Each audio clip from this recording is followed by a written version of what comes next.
O 10 de fevereiro de 1943, às 6h45 da manhã, mais de 1.000 canhões soviéticos abriram fogo simultaneamente a partir de Kolpino, a 20 quilômetros de Leningrado. Durante quase 2 horas, 36.000 projéteis caíram sobre um setor de trincheiras defendido por 4.500 homens. Aqueles homens não eram alemães. Usavam o mesmo uniforme da Wehrmacht, usavam o mesmo fuzil Mauser, dormiam no mesmo tipo de trincheira cavada em terra gelada a 20 graus abaixo de zero, mas falavam espanhol, e quando os blindados soviéticos começaram a avançar entre a fumaça e as crateras, algo ocorreu que o Estado-Maior do Exército Vermelho não havia calculado. Os espanhóis não fugiram. O que sucedeu nessa quarta-feira em Krasny Bor foi a culminação de 2 anos de uma história que ninguém na Europa teria podido inventar. 47.000 voluntários espanhóis, falangistas, aventureiros, operários, estudantes universitários, legionários da África, trabalhadores rurais de Huelva e Badajoz, marcharam para o outro extremo do continente para lutar na guerra mais brutal do século XX. Muitos iam convencidos de que o destino da civilização ocidental se decidia naquelas planícies geladas. Outros simplesmente precisavam do dinheiro. Uns poucos esperavam desertar para o inimigo. Quase nenhum sabia o que realmente o esperava. Esta é a história da Divisão Azul. Como se formou, porque surpreendeu a próprios e estranhos, e o que deixou para trás. À noite de 21 de junho de 1941, o ministro de Negócios Estrangeiros espanhol, Ramón Serrano Suñer, jantava com 2 líderes falangistas em Madrid. Sabia o que o mundo ainda não sabia. Essa mesma noite, enquanto os 3 homens falavam na penumbra de uma sala de jantar da capital, 137 divisões alemãs e aliadas esperavam a ordem de cruzar a fronteira soviética ao longo de 2.000 quilômetros de frente. O plano já estava traçado. O que Serrano Suñer queria, antes que amanhecesse, era ter a sua própria resposta pronta. Às 6 da manhã de 22 de junho de 1941, a Alemanha invadiu a União Soviética. A Operação Barbarroja mobilizou 3.300.000 soldados, 3.325 carros de combate e 600.000 cavalos. Em Madrid, as notícias chegaram pelo rádio, e com elas, algo que ninguém no regime franquista havia coordenado totalmente, o entusiasmo da rua. A Falange atuou com uma velocidade que surpreendeu inclusive os seus próprios líderes. O 24 de junho, uma manifestação organizada a toda pressa percorreu as ruas de Madrid até a sede do partido. Ali, de uma varanda improvisada, Serrano Suñer pronunciou o que se converteu no grito de guerra de tudo o que veio depois. A Rússia é culpada. Culpada pela morte de José Antônio Primo de Rivera, executado na prisão de Alicante em novembro de 1936. Culpada por ter apoiado a República. Culpada segundo a retórica que levava anos construindo-se nas imprensas falangistas, de tudo quanto havia ensanguentado a Espanha. A multidão aplaudiu. Alguns seguiram até a embaixada britânica e quebraram vidros. Depois, moveram-se para a representação alemã para declarar o seu apoio. Esse mesmo dia e o seguinte, cenas parecidas repetiram-se em Sevilha, Málaga, Alicante. Em Astúrias, o relatório mensal da Falange local descrevia que a estação de Oviedo havia transbordado de gente aplaudindo os primeiros voluntários que partiam. 140 homens. Delírio na plataforma. O Conselho de Ministros reuniu-se a 23 e 24 de junho e aprovou a criação de uma divisão espanhola de voluntários que se integraria na Wehrmacht. O general Agustín Muñoz Grandes foi designado para comandá-la. Havia dirigido a guarda de assalto durante a Segunda República, havia servido como secretário-geral da Falange e tinha a credibilidade política suficiente para satisfazer os militares sem irritar demasiado os camisas azuis. Serrano Suñer não o queria especialmente, mas aceitou-o. A divisão chamou-se oficialmente Divisão Espanhola de Voluntários. O nome popular surgiu dos uniformes das milícias falangistas, os camisas azuis, e de uma ideia atribuída ao secretário-geral do partido, José Luís de Arrese. Dionísio Ridruejo, poeta falangista, um dos artífices do projeto, achou o nome algo ridículo, mas previu que teria sucesso. Tinha razão no segundo. O processo de recrutamento começou a 25 de junho. As instruções chegaram essa noite a todos os chefes provinciais da Falange. Os voluntários deviam ter entre 20 e 28 anos, passar por revisão médica, preferencialmente com experiência militar. 75% deviam ser ex-combatentes da Guerra Civil ou ex-prisioneiros do lado republicano. O prazo para os militares era de 48 horas. Os falangistas civis tinham até o 2 de julho. O que ocorreu nos dias seguintes foi um fenômeno que o regime havia desejado, mas que não controlava totalmente. Em Madrid, a Falange relatou milhares de pessoas fluindo para as sedes de recrutamento. Em Múrcia, mais de 2.000 filiados ou simpatizantes apresentaram-se nos escritórios. Em Albacete, 984 pessoas foram inscrever-se. 329 delas, incluídos 5 dirigentes locais, partiram para a Rússia semanas depois, mas a imagem do entusiasmo unânime era parcial.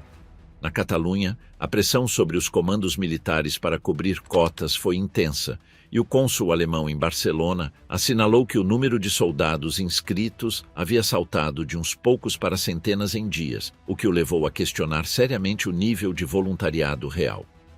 Em Navarra, os carlistas, dominantes na estrutura local da Falange, seguiam as instruções do seu líder no exílio, Manuel Falconde, que havia ordenado abster-se. Em Álava, o número de requetés que se apresentaram foi praticamente nulo. E depois estavam os que iam por outras razões. O soldado eventual Joaquim Montanha, da comarca do Bierzo, recordou décadas depois por que se inscreveu. 7 pesetas por dia. Com esse dinheiro podias comer no hotel e sobrava-te para convidar os amigos. Não sabia muito da Falange nem do comunismo. Sonhávamos com o uniforme. Um dia, quando voltássemos, seríamos heróis. Antônio Gomes, trabalhador rural de Huelva, foi mais conciso. Inscrevi-me sobretudo porque, na aldeia, olhavam-me como se fosse um bandido, já que a minha ideologia era mais de esquerdas. E, além disso, a situação econômica da minha família era terrível. A divisão era exatamente isso, uma amálgama. Falangistas de convicção, oficiais que buscavam promoções, universitários do Seu que nunca haviam disparado uma arma, legionários de Ceuta e Melilla que eram praticamente mercenários, operários analfabetos de Badajoz e Huelva que haviam assinado sem entender totalmente o que assinavam, e mais de um com antecedentes políticos de esquerdas que esperava cruzar para o inimigo assim que tivesse oportunidade. Em julho de 1941, ao redor de 18.000 homens tomaram forma como a 250ª Divisão de Infantaria da Wehrmacht, a Spanish Freiwilligen Division. 3 regimentos de infantaria, o 260º, o 263º e o 260º, mais artilharia, sapadores, transmissões, antitanques, polícia militar. O 31 de julho, no campo de Kramerberg, sob as bandeiras alemã e espanhola, a divisão jurou lealdade ao chefe do exército alemão Adolf Hitler na luta contra o comunismo.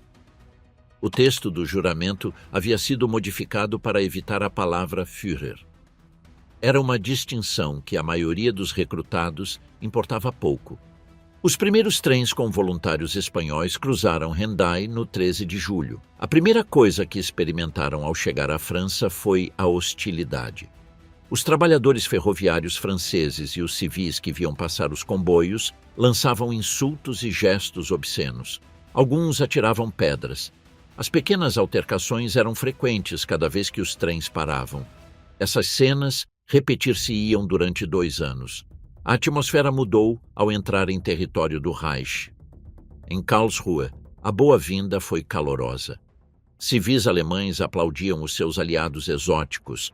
Alguns, inclusive, trocavam endereços e fotografias com os soldados através das janelas do trem. O contraste não passou despercebido para nenhum divisionário. Os trens chegaram ao campo de instrução de Grafenwöhr, no Alto Palatinado, entre o 17 e o 23 de julho. O que encontraram ali impressionou a quase todos. Instalações modernas, alojamentos limpos, organização que parecia de outro planeta comparada com os quartéis que haviam deixado para trás na Espanha. Dionísio Ridruejo, deslumbrado, escreveu do próprio acampamento que se encontravam no meio de um exército colossal, quase dolorosamente perfeito. Um exército que é como o povo ao qual serve. O coronel de artilharia Jesus Badilho coincidiu no início. Os alemães eram, como coletivo, um grande povo. Meses depois, matizaria esse entusiasmo, quando descobrisse que aqueles comandos que pareciam semideuses também cometiam erros táticos e se limitavam, segundo suas palavras, a obedecer ordens como robôs, incapazes de improvisar quando algo saía mal. O contraste entre a eficiência militar alemã e a desordem espanhola fez-se evidente quase de imediato em dois terrenos muito concretos: a saúde e o abastecimento.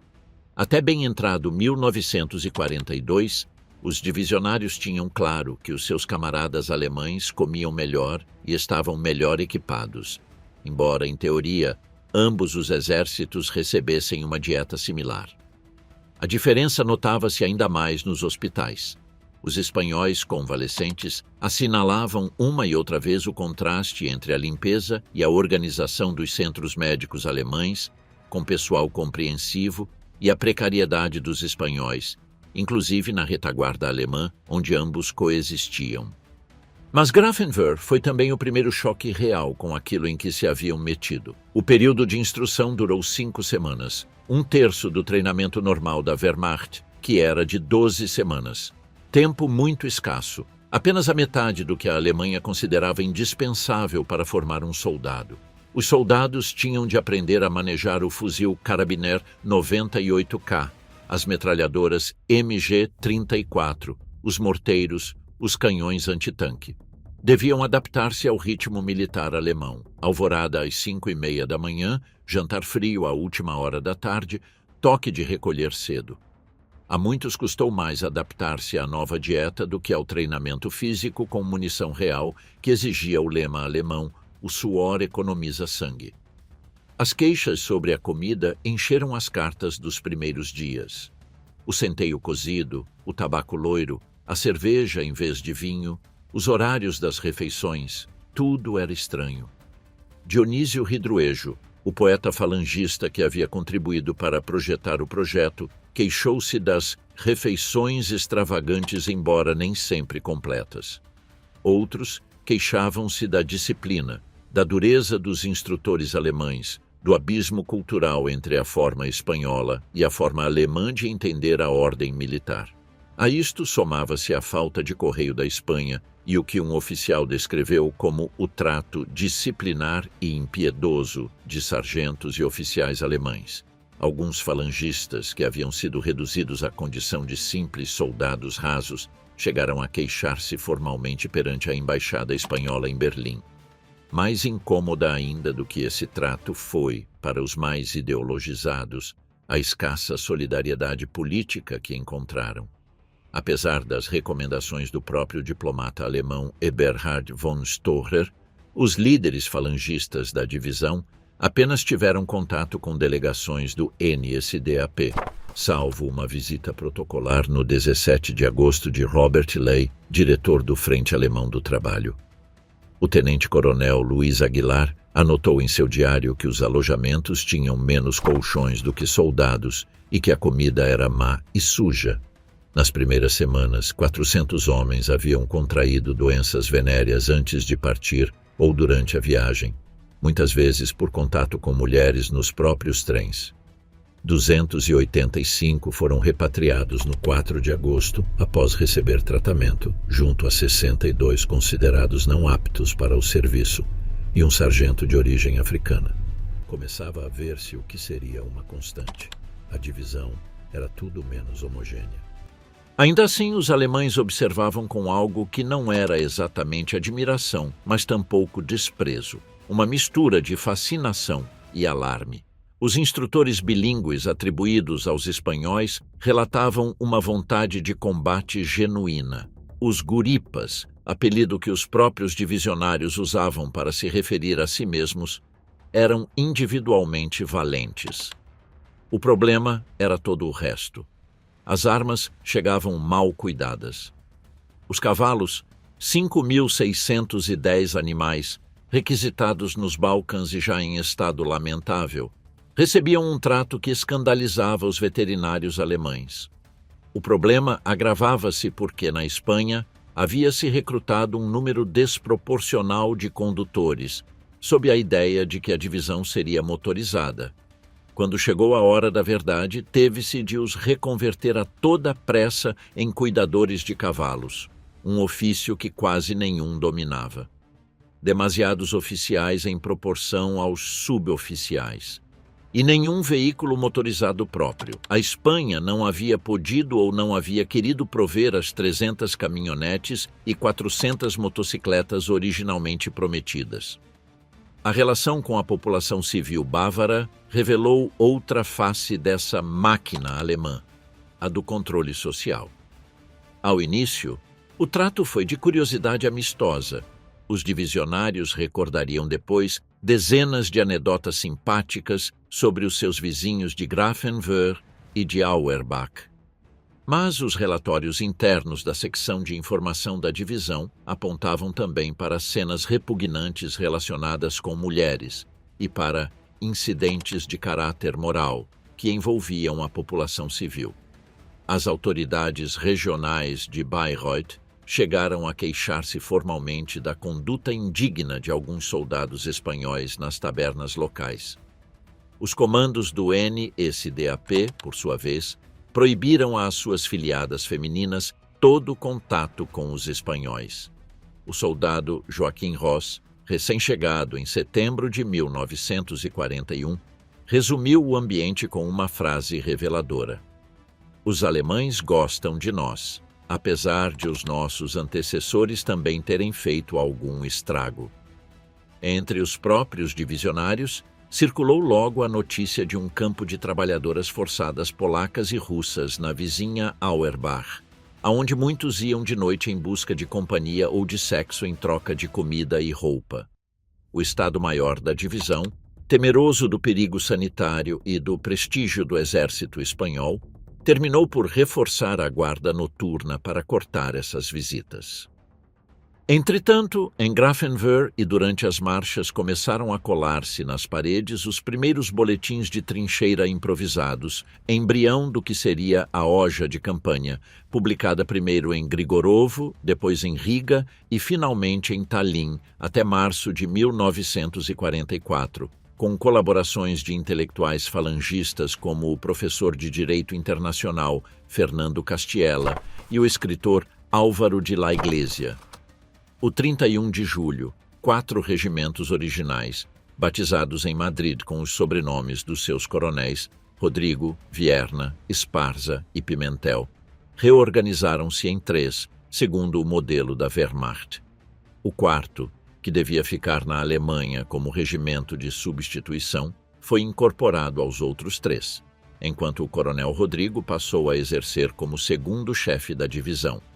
A divisão ficou estruturada com os regimentos do 162º, coronel Pedro Pimentel, do 163º, coronel José Vierna, e do 169º, coronel José Martínez Esparza, mais um regimento de artilharia, sapadores, antitanques, transmissões e o batalhão de reserva móvel do 150º, com um efetivo total estimado em 18.000 homens.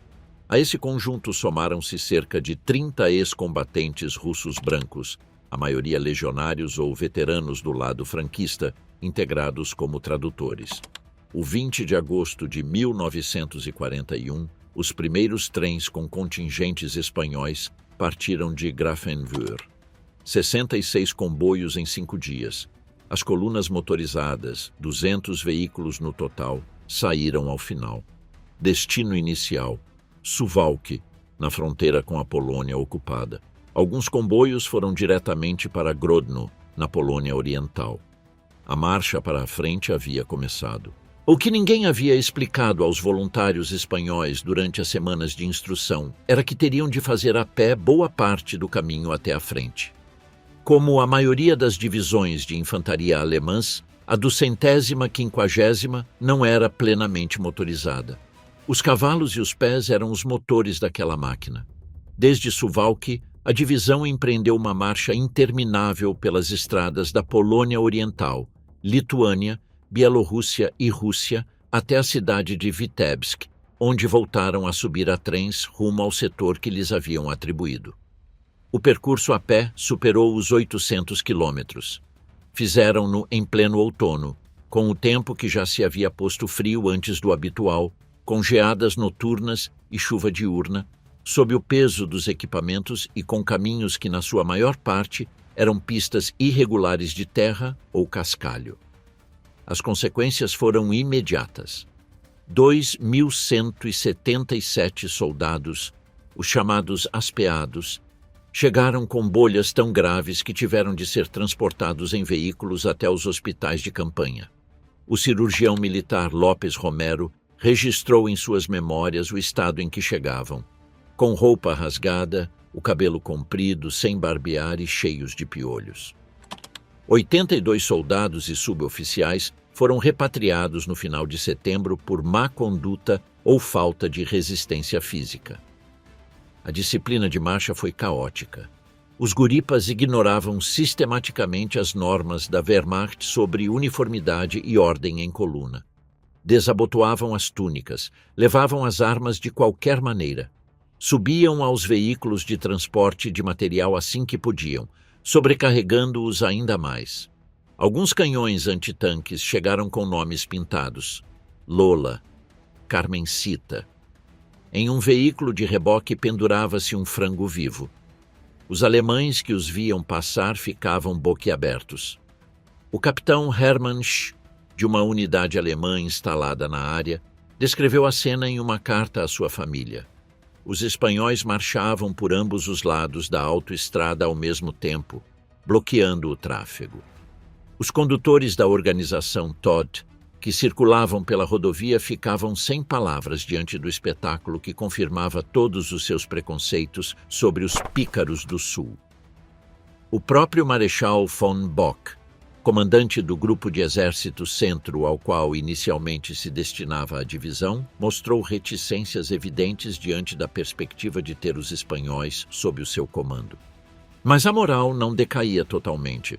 O jornalista falangista Jesus Martínez Tessier anotou em seu diário no 8 de setembro de 1941, ao ver as aldeias destruídas e os tanques soviéticos calcinados aos lados da estrada.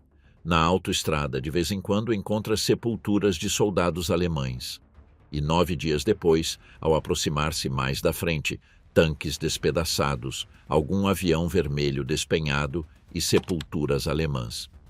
Os oficiais continuavam convencidos de que a guerra seria curta. Todos esperavam uma vitória alemã rápida. A marcha melhorou na segunda semana de setembro.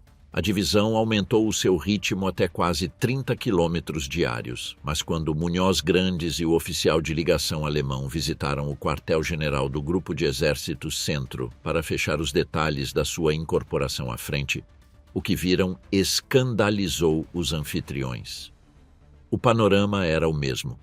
Unidades avançando por ambos os lados da autoestrada, roupa irregular, cenas pouco marciais, assim as qualificou o relatório. E os cavalos em um estado que pedia explicações.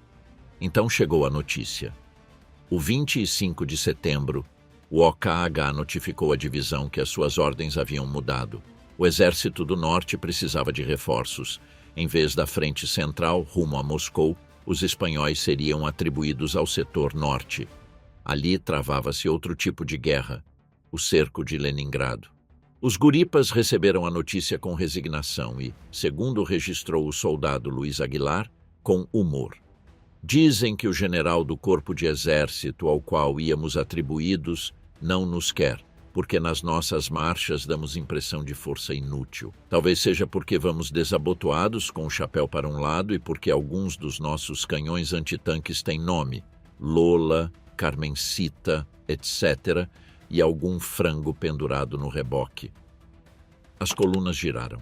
De volta a Vitebsk, trem para Pskov. O 1º de outubro de 1941, Munhoz Grandes e o oficial de ligação Günter Kolatz chegaram ao quartel-general do Grupo de Exércitos Norte.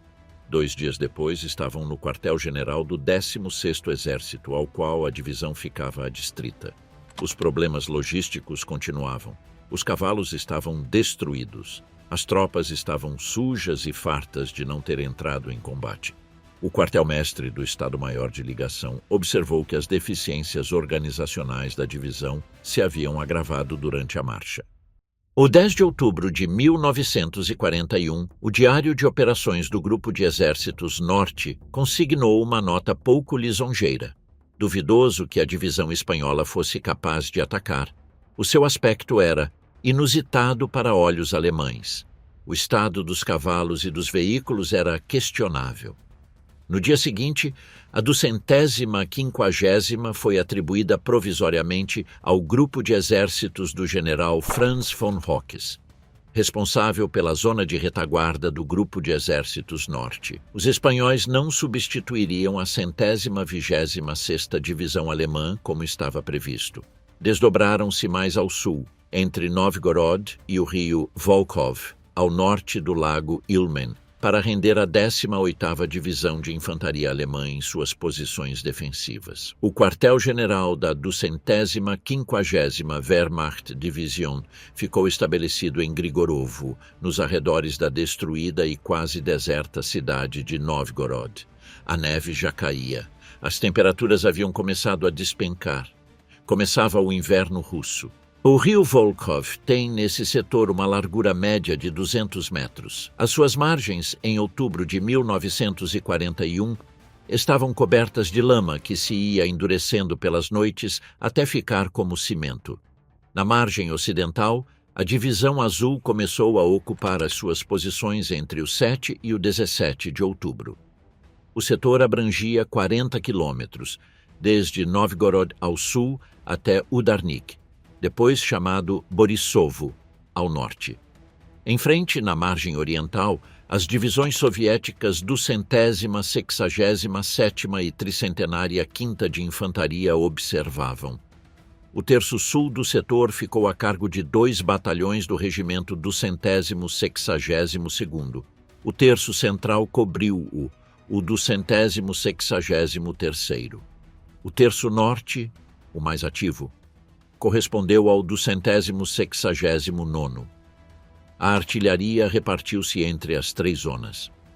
Os problemas eram evidentes desde o primeiro dia.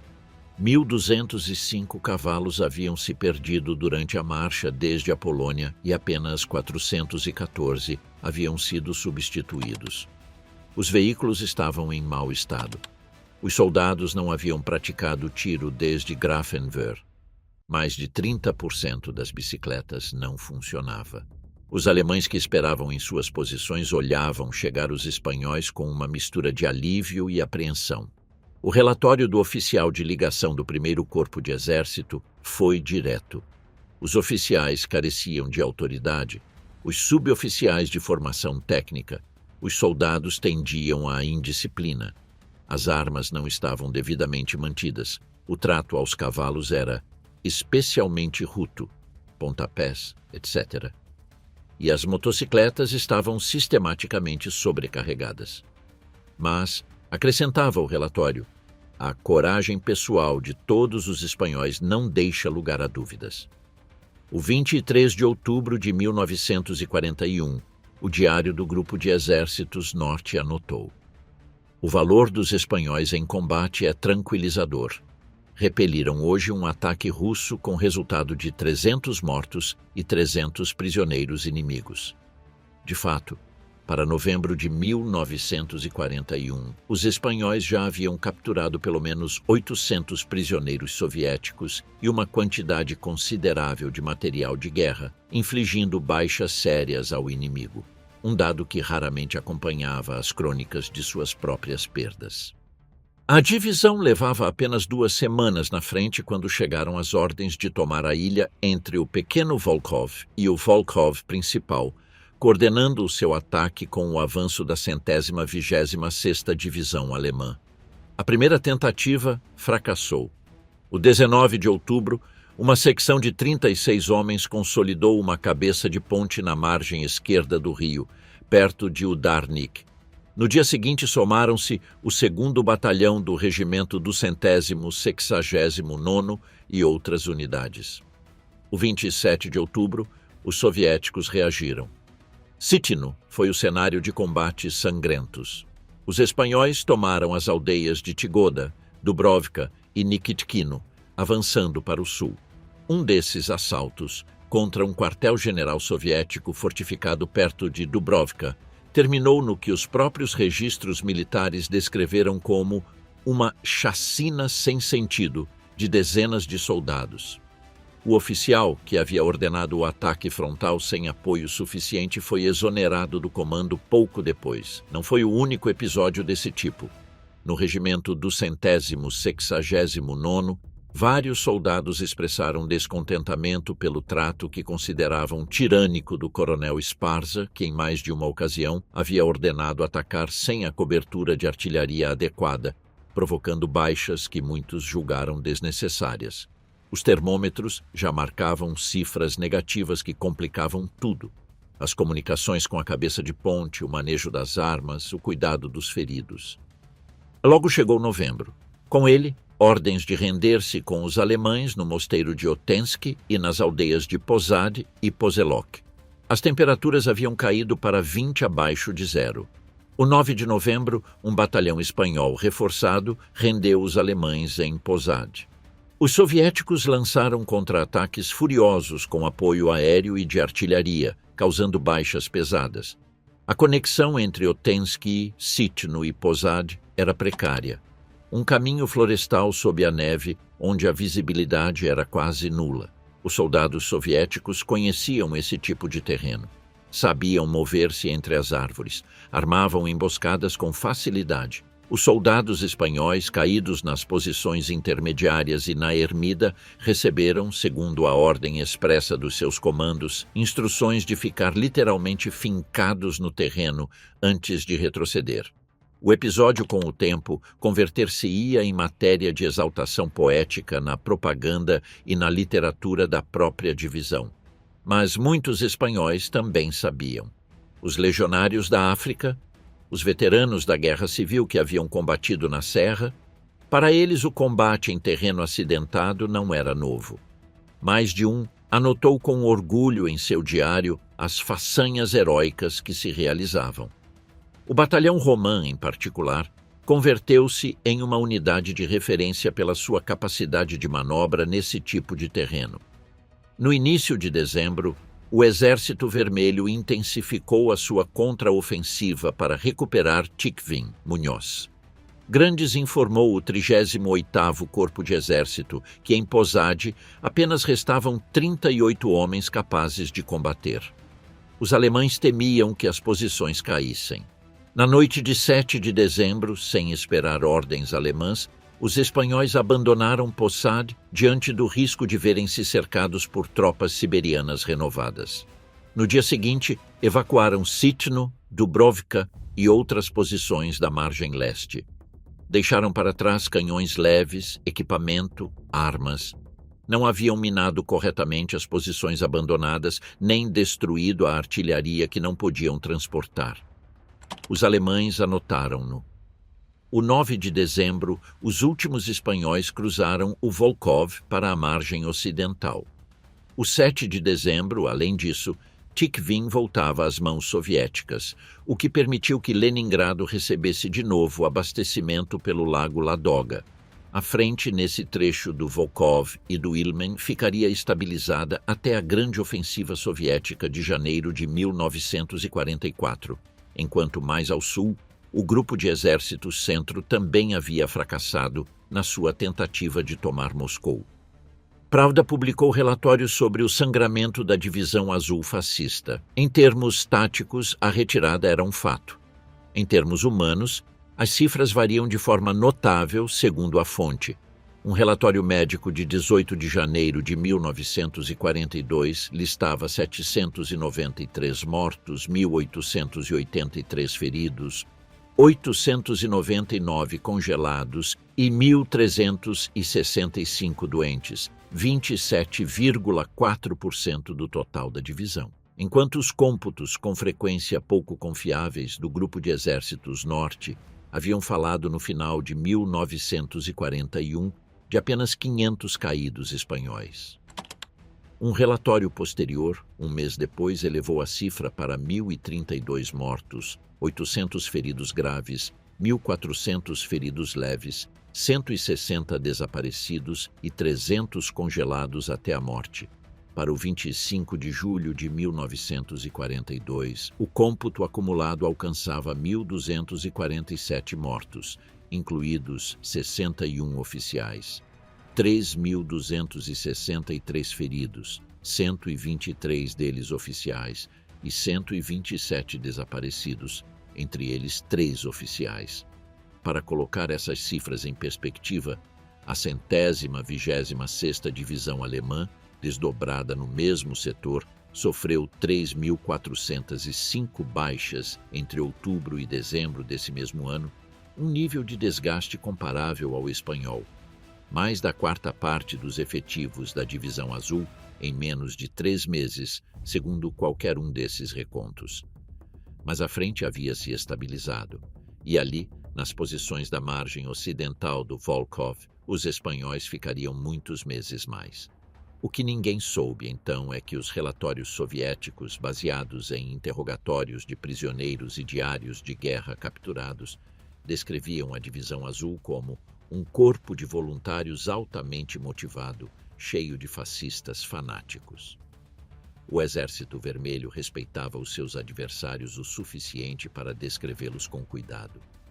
E no inverno mais duro do século, com 40 graus abaixo de zero nas planícies ao sul do Lago Ladoga, havia algo que os relatórios da inteligência soviética não haviam calibrado totalmente: a capacidade de resistência daqueles homens sob circunstâncias que nenhum manual de instrução havia descrito. O termômetro mais baixo que qualquer divisionário registrou em seu diário durante as semanas de Natal de 1941 marcou 53 graus abaixo de zero. Anotou o Alberto Coscola, um dos participantes em uma missão de socorro ao Lago Ilmen no 10 de janeiro de 1942.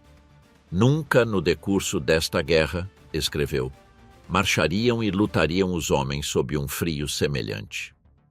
O frio do Volkhov era qualitativamente diferente do que qualquer europeu do sul havia experimentado. Não era o frio das montanhas espanholas em dezembro. Era um frio que entrava dentro do metal das armas e as inutilizava, que convertia a lama em pedra e a pedra em armadilha, que fazia com que as pálpebras se colassem ao acordar se alguém havia dormido com a cara descoberta, que matava. As congelações multiplicaram-se. Os pés, os dedos das mãos, as orelhas, o nariz, tudo o que ficasse exposto mais do que alguns minutos podia perder-se. Uma companhia inteira recebeu 32 cruzes de ferro por ter mantido as suas posições durante dias com temperaturas que haviam inutilizado quase todos os seus homens. Quase 20 soldados sofreram a amputação de ambas as pernas nessa mesma ação. O ferro para a cruz era frio também. O equipamento de inverno chegou tarde e de forma insuficiente. A Wehrmacht inteira havia calculado mal. Ninguém no OKW havia previsto que a campanha se estenderia para além do outono de 1941. Os soldados espanhóis receberam alguns elementos de agasalho adicionais, mas as botas, esse problema crônico, continuaram sendo inadequadas para aquelas temperaturas durante semanas. A solução local foi pragmática e pouco elegante: envolver os pés em pedaços de manta, meter palha dentro do calçado, roubar os valenque, as botas de feltro russas, aos prisioneiros soviéticos. Nas trincheiras, a vida cotidiana era uma negociação constante com o entorno. Os abrigos, troncos, terra batida, palha, ofereciam alguma proteção contra o frio extremo, mas não contra o tédio e o medo. O roteiro das horas era sempre o mesmo: guarda, rendição, comer o que houvesse, dormir em turnos curtos, voltar à guarda. O diário do suboficial Benjamin Arenales, um castelhano de Burgos, falangista de velho cunho, que havia deixado o seu posto de advogado militar em Cuenca para alistar-se, registra essa monotonia com um detalhe que dá vertigem. Escrevo com luvas. A caneta congela-se a solto mais do que 30 segundos. Na segunda-feira e na quarta-feira havia correio. Nos dias em que chegava a correspondência da Espanha, o estado de ânimo nas trincheiras subia de forma perceptível. Os que não recebiam cartas tentavam dissimulá-lo. A censura militar alemã lia todos os envios e os analistas do Serviço de Informação Aliado também. A partir dessas cartas, a inteligência soviética construiu perfis psicológicos das unidades espanholas. Os divisionários escreviam com uma franqueza que teria horrorizado qualquer oficial de segurança. Falavam dos seus medos, das suas dúvidas, da dureza incompreensível daquele inverno, mas também de outras coisas. A véspera de Natal de 1941 foi um momento estranho nas trincheiras do Volkhov. Os soldados haviam conseguido alguns elementos para preparar um jantar. Vinho espanhol, em algum caso. Turrão chegado em pacotes da família. E então, justo quando alguns grupos começavam a cantar, as posições soviéticas atacaram. Os relatórios da inteligência alemã descrevem a cena sem ironia. Os espanhóis, interrompidos em pleno jantar natalino, responderam com uma capacidade de reação que surpreendeu os atacantes. Houve um fator que os analistas alemães haviam notado, mas não sabiam como classificar. A tendência dos guripas a tratar o combate como algo quase pessoal. Não como uma função militar, mas como uma disputa entre indivíduos concretos. O subtenente alemão, que se comunicava com eles através de um intérprete polaco, descreveu em um relatório como um grupo de soldados espanhóis, depois de recuperar uma posição perdida na noite de Natal, regressou às suas trincheiras cantando. Não Cara ao Sol, o hino falangista, mas La Canción del Legionário, como se acabassem de ganhar uma briga em uma taberna e voltassem caminhando para casa. E isso, estranhamente, era parte do porquê funcionavam. No final de 1941, o quartel-general do 18º Exército Alemão havia acumulado relatórios suficientes sobre a Divisão Azul para formar uma opinião. O Marechal Georg von Küchler informou o OKW que a coragem combativa dos espanhóis diminuía lenta mas seguramente e pediu que a divisão fosse substituída por uma alemã. O general Friedrich Wilhelm von Chapuis, comandante do 38º Corpo de Exército, previu em meados de novembro que a 250ª Divisão não duraria muito e chegou a propor desviar um terço da 61ª Divisão Alemã para render os espanhóis e devolvê-los à margem ocidental do Volkhov, a um setor relativamente tranquilo. O general Busch opinou que os espanhóis só eram úteis defensivamente, em setores tranquilos, e atribuiu o fracasso de desgastar as tropas soviéticas à falta de mobilidade espanhola, às suas perdas elevadas e aos efeitos do frio. Os alemães tinham razões para as suas críticas. A divisão era um problema logístico constante. Os seus oficiais, demasiados em proporção aos suboficiais, careciam da formação tática necessária para a guerra moderna na frente oriental. Os seus soldados eram indisciplinados segundo os padrões da Wehrmacht, e, no entanto, Hitler não autorizou a substituição. As razões eram diplomáticas: substituir os espanhóis com tropas alemãs e concentrar os ibéricos como uma espécie de enclave espanhol em torno de Novgorod implicava, segundo o Grupo de Exércitos Norte, questões de política externa, que não dependiam inteiramente do exército. O próprio chefe do 16º Exército elevou o pedido até o Führer, que o rejeitou.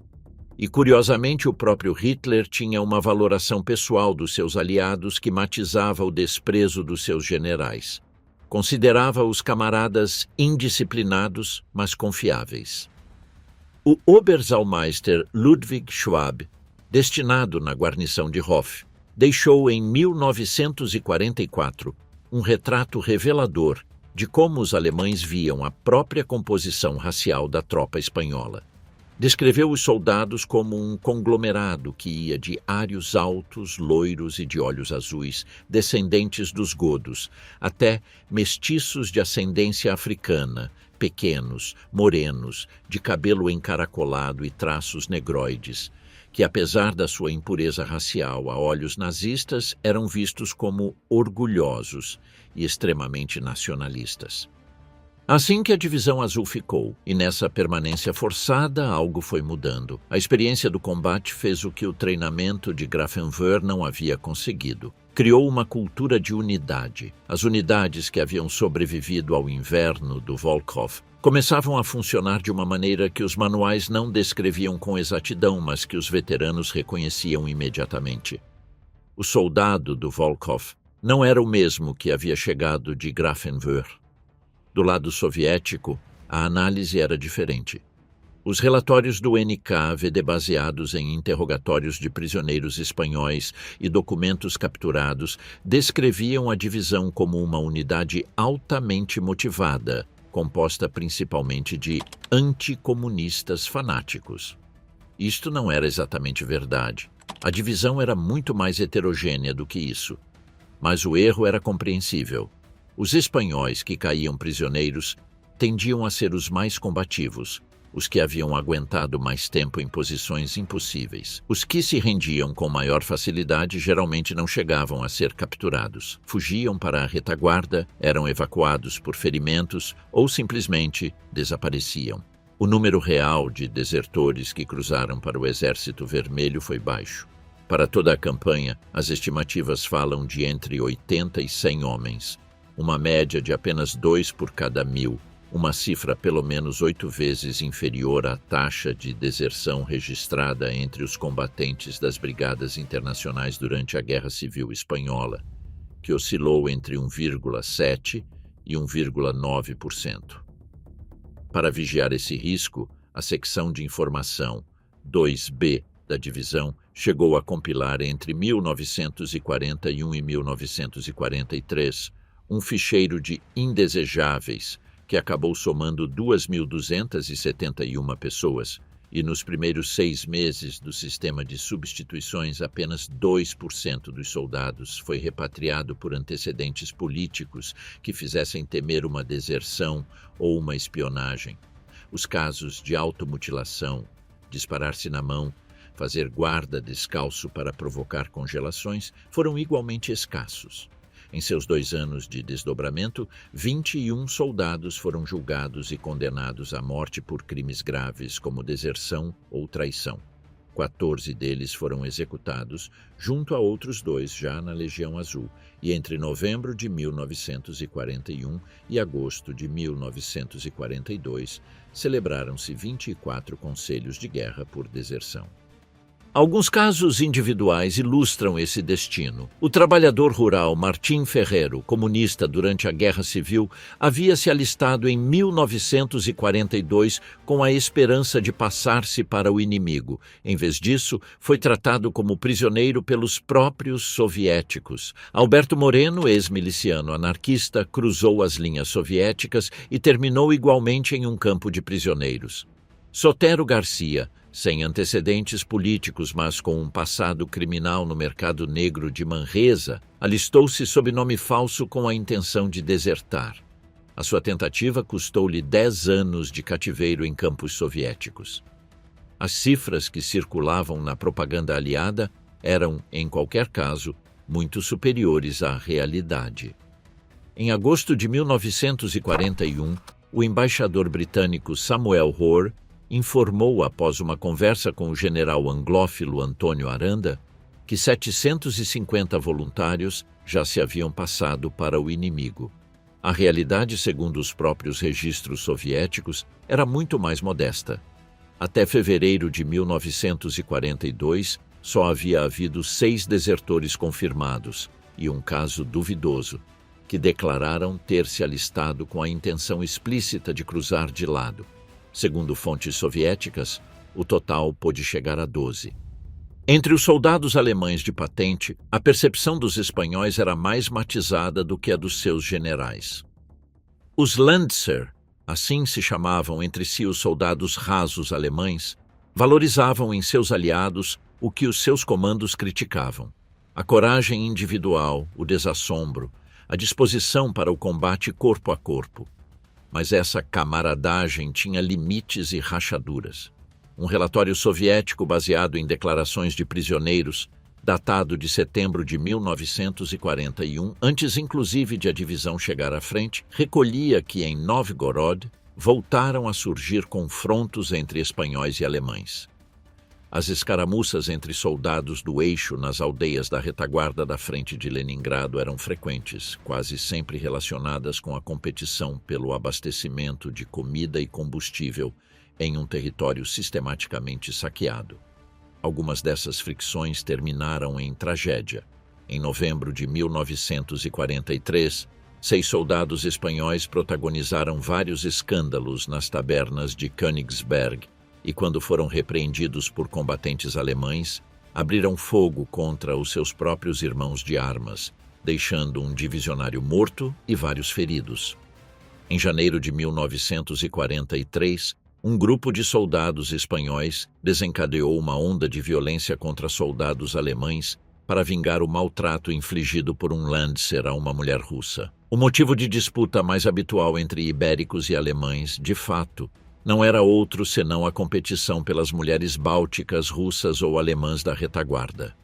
As cruzes de ferro não se distribuíam automaticamente. Entre o 11 de novembro de 1941 e o 31 de março de 1942, os espanhóis receberam 159 cruzes de ferro de segunda classe, frente a 161 concedidas aos soldados alemães do mesmo 38º Corpo de Exército. 325 espanhóis mais receberam a Cruz ao Mérito de Guerra de segunda classe, frente a 210 alemãs. Alguns oficiais da Wehrmacht explicaram esse tratamento como uma deferência política para com os seus aliados. Outros, com mais franqueza, reconheceram que as cifras eram proporcionais ao combate. E nos alojamentos da frente, quando os Guripas e os Landser coincidiam em posições adjacentes, os desentendimentos culturais eram uma fonte inesgotável de anedotas. Os alemães achavam os espanhóis demasiado barulhentos, demasiado sujos, demasiados em tudo. Os espanhóis achavam os alemães demasiado frios, demasiado rígidos, demasiado prussianos. Mas quando chegava o combate, as diferenças esbatiam-se.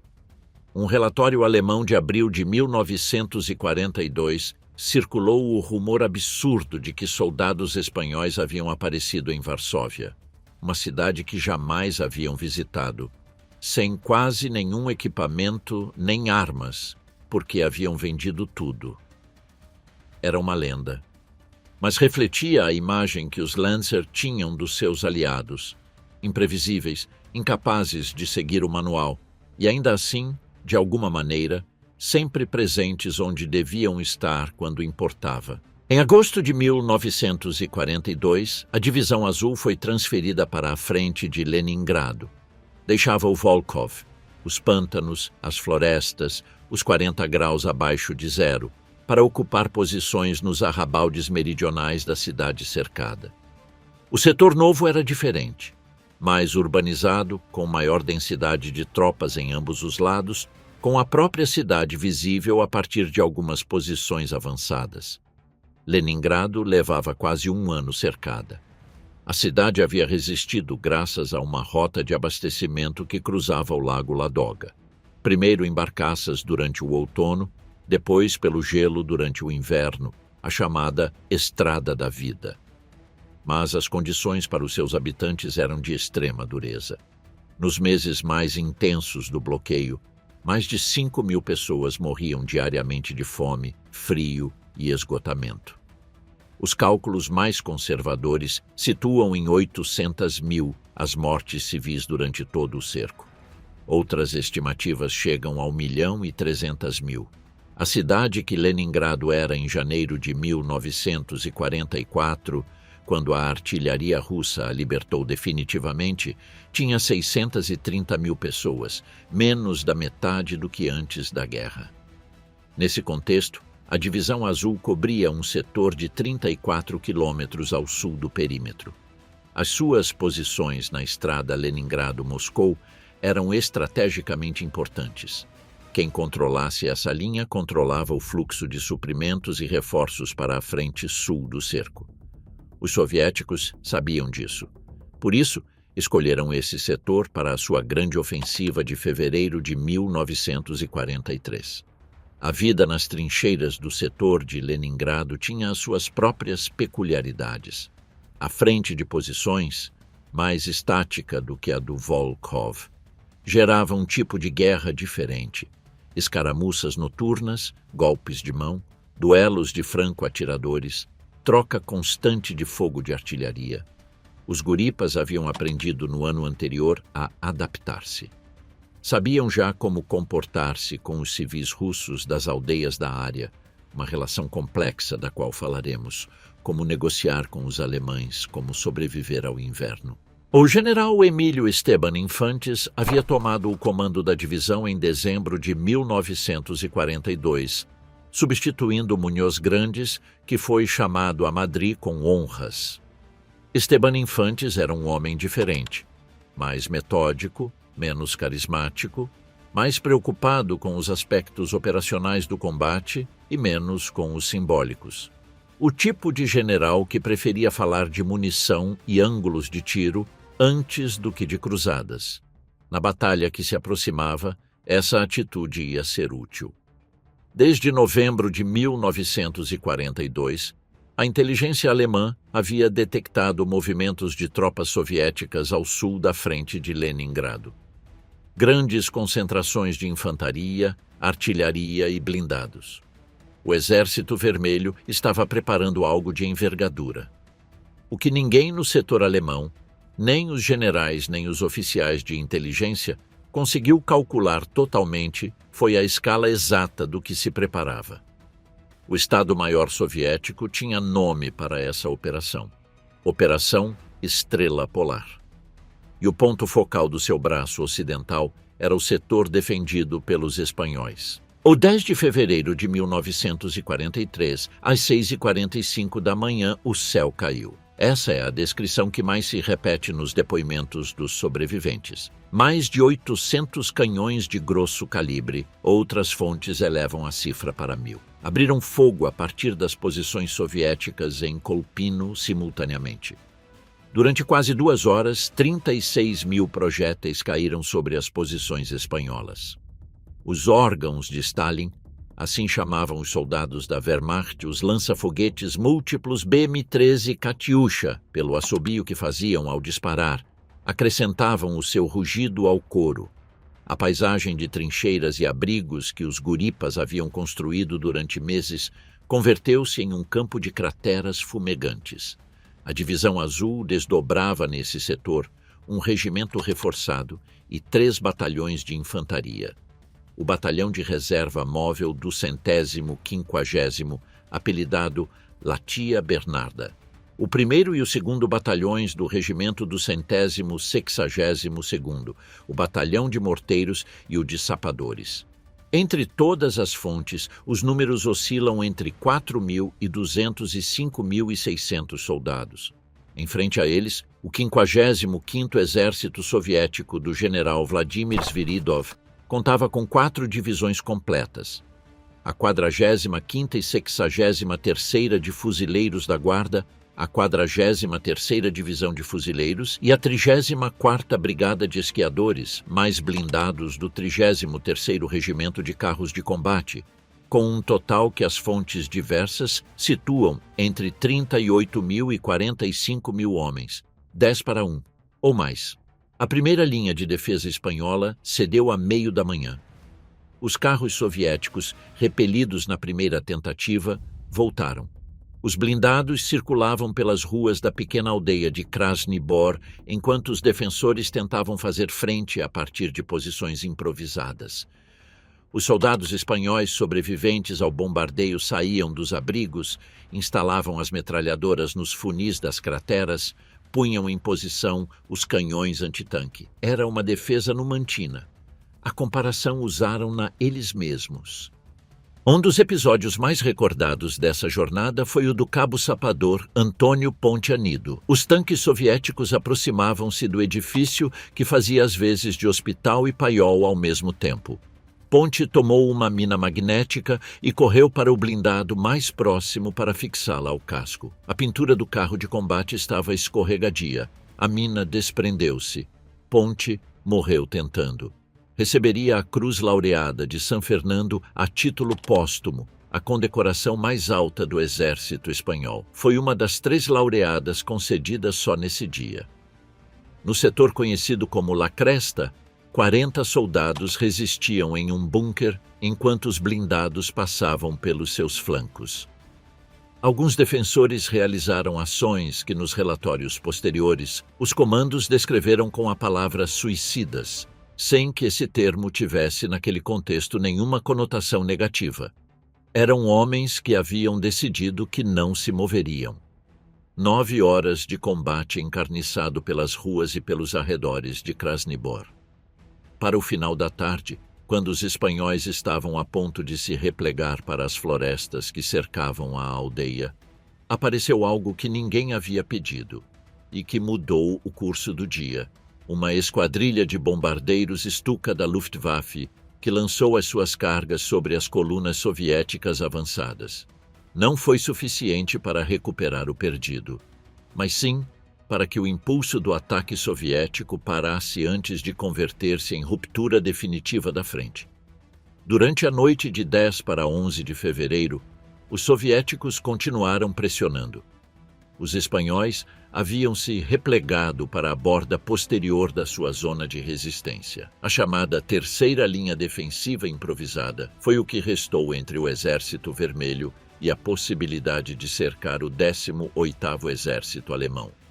O general Esteban Infantes ordenou os repliegues e concentrações necessários para manter essa linha. Não contava com reservas significativas. O que tinha era o que havia. A frente estabilizou-se. A Operação Estrela Polar havia fracassado no seu objetivo de romper o cerco nesse setor. Os soviéticos haviam avançado 3 quilômetros. O cerco de Leningrado continuou. A libertação definitiva da cidade não chegou até o 27 de janeiro de 1944. O preço pago pelos espanhóis em Krasnibor foi devastador. O 15 de fevereiro, a Divisão Azul informou de 3.645 baixas entre mortos e feridos, mais 300 desaparecidos ou prisioneiros. Isso representava entre 70% e 75% das tropas que haviam participado na batalha. O batalhão de fuzileiros havia perdido cerca de 90% dos seus efetivos iniciais. Em um único dia, a quarta-feira, 10 de fevereiro, as estatísticas contabilizaram 1.125 mortos, 91 desaparecidos e 1.036 feridos. O Exército Vermelho perdeu nessa jornada e nas seguintes ao redor de 9 a 10 mil homens. Rádio Moscovo e a BBC apresentaram Krasnibor ao mundo como uma vitória soviética. Em Madrid, o governo pedia relatórios constantes a Berlim sobre o ocorrido. No próprio Berlim, o episódio foi notado. Hitler havia chamado os guripas bando de maltrapilhos em mais de uma ocasião.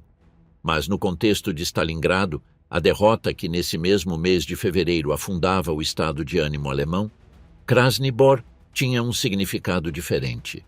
Os maltrapilhos haviam aguentado. Existe uma dimensão da experiência da Divisão Azul que os memorialistas e as glorificações tenderam a omitir, e que o historiador José M. Núñez Seixas documentou detalhadamente no seu trabalho, baseado em diários, cartas e arquivos militares de vários países, a relação entre os soldados espanhóis e a população civil russa sob ocupação. O Grupo de Exércitos Norte ocupou amplos territórios da região de Novgorod e a área meridional do lago Ladoga. Nesses povoados viviam camponeses russos, na sua maioria idosos, mulheres e crianças, dado que os homens jovens tinham sido mobilizados ou deportados, que de repente se encontraram sob a autoridade de um exército estrangeiro. A Wehrmacht tinha dado instruções gerais sobre o tratamento da população civil. Na prática, o que acontecia dependia muito da unidade concreta e dos indivíduos. Os espanhóis chegaram a essa zona com uma bagagem cultural específica. Para muitos, o russo era uma abstração que vinha carregada de anos de propaganda anti-bolchevique, o asiático, o mongol, o bárbaro. Mas, ao chegar e encontrar os camponeses reais, gente pobre, trabalhadora, com uma dignidade silenciosa que a miséria não tinha apagado, a imagem modificou-se de forma significativa. Os testemunhos são contraditórios, mas reveladores. Por um lado, houve saques sistemáticos. O intérprete russo Vladimir Kovalevsky descreveu como os espanhóis saqueavam os camponeses polacos e russos durante a marcha e como essas ações cessavam temporariamente quando o comando executava algum saqueador como exemplo. Outro soldado escreveu sem rodeios que os guripas também não se comportavam como anjos, gritando Spanish alles Catholic. Tomavam tudo o que havia nas casas. Quando alguém respondia Deutschland nicht katholisch kaputt, acompanhando o gesto de um corte no pescoço, os camponeses davam o que tinham. Mas havia outra face.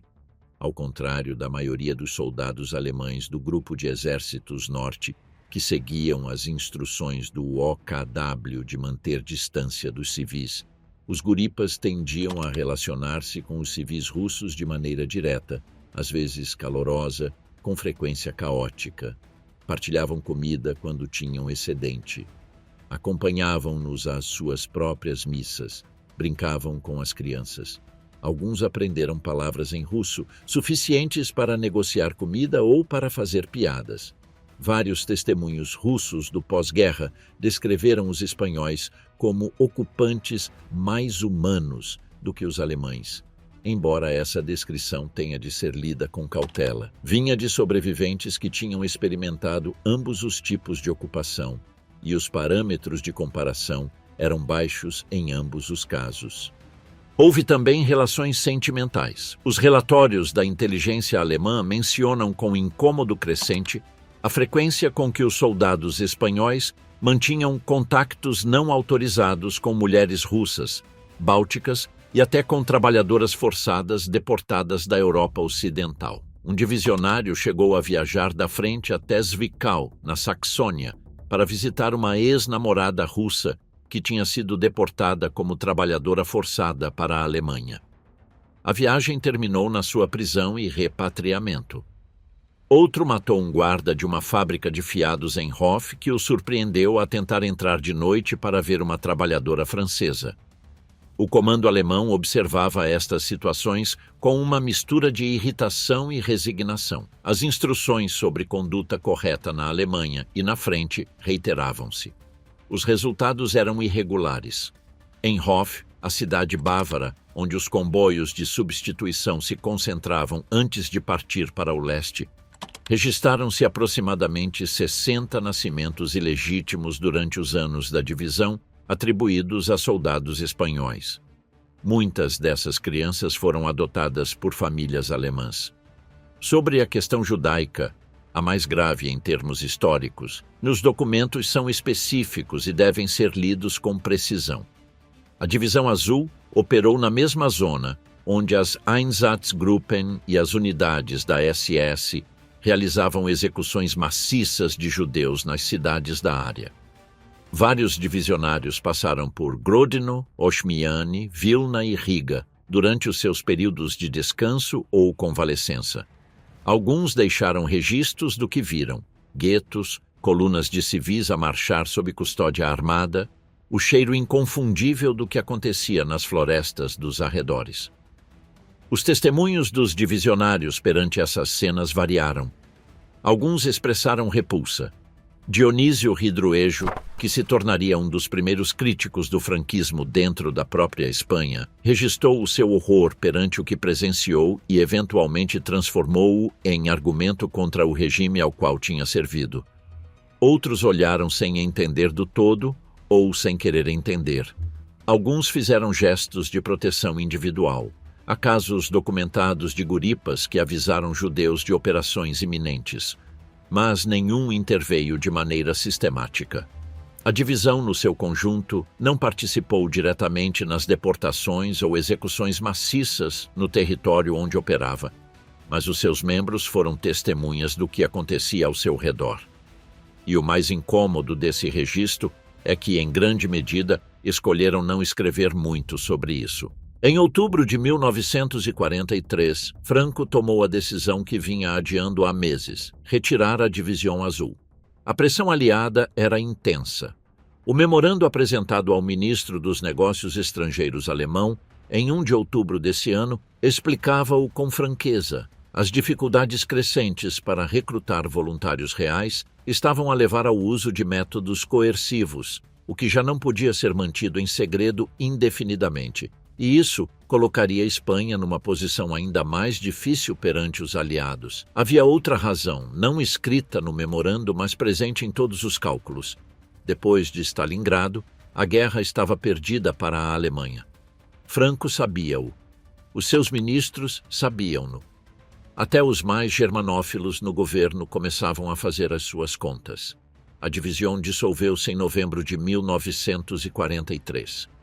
No seu lugar ficou a Legião Azul, uma formação de tamanho muito menor, umas poucas companhias de voluntários, adstrita à 121ª Divisão de Infantaria Alemã. A Legião esteve na frente até 14 de março de 1944, quando foi também repatriada.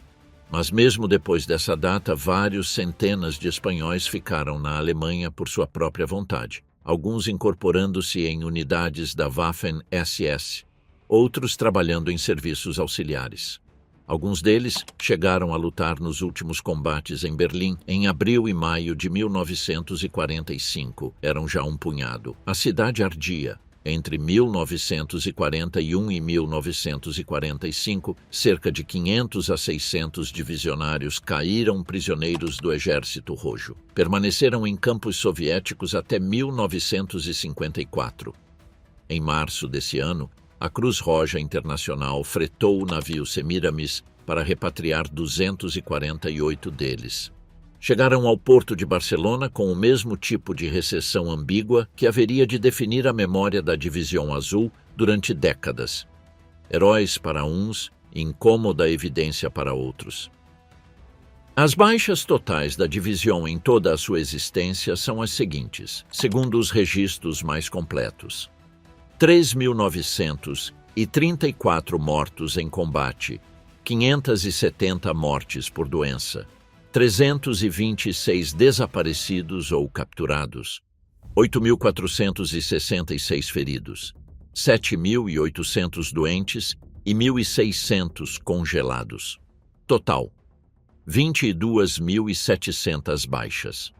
O Exército Roxo, nos combates diretamente atribuíveis à divisão, sofreu estimativamente 49.300 baixas. Em termos de condecorações, a divisão trouxe da Rússia mais de 2.600 Cruces de Hierro, 2 delas de cabalheiro, concedidas aos generais Muñoz Grandes e Esteban Infantes. 8 membros receberam a Laureada de San Fernando, a condecoração militar espanhola mais alta, 7 delas a título póstumo. O que veio depois foi uma longa e tortuosa negociação com a memória.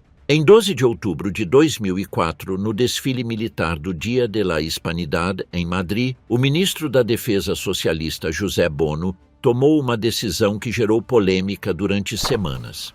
Convidou para o estrado presidencial um representante da Divisão Azul, um veterano que tinha estado prisioneiro dos soviéticos, e colocou-o ao lado de um representante da Companhia Nona Espanhola, La Nueve, da 2ª Divisão Blindada do general Leclerc, que tinha combatido com os aliados na libertação de Paris.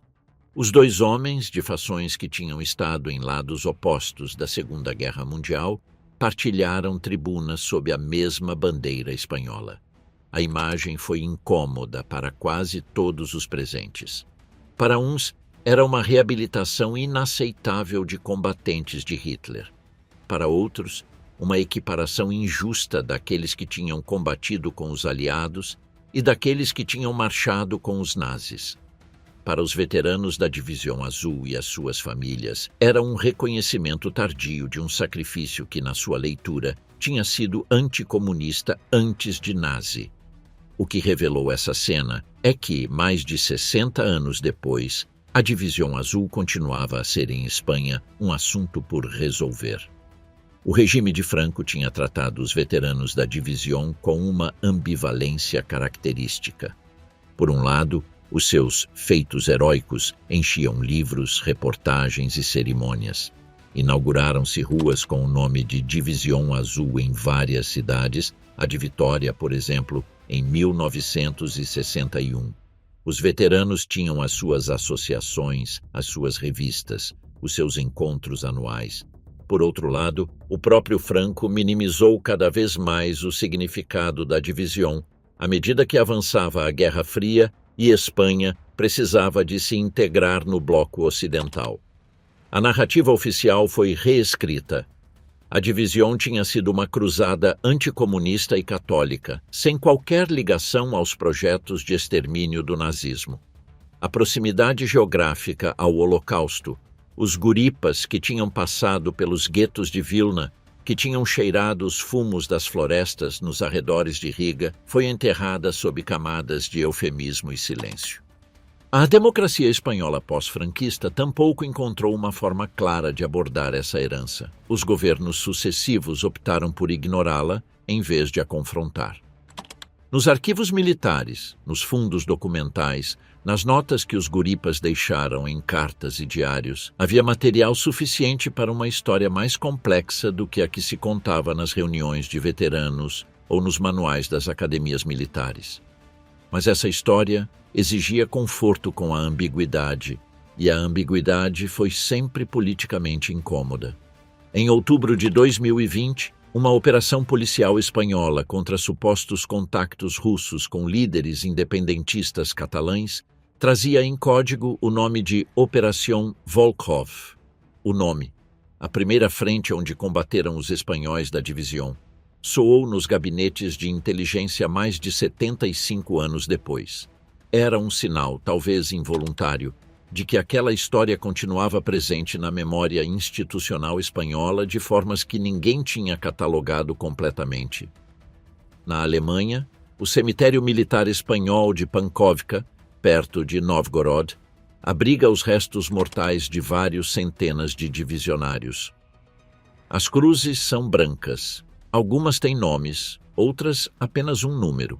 O frio do inverno russo não distinguiu, no momento de atuar sobre os corpos, entre falangistas convictos, trabalhadores rurais de Huelva que precisavam das 7 pesetas diárias, universitários do SEU que procuravam um feito geracional, ou ex-republicanos que tinham ido procurar uma via de fuga e a tinham encontrado da pior maneira possível.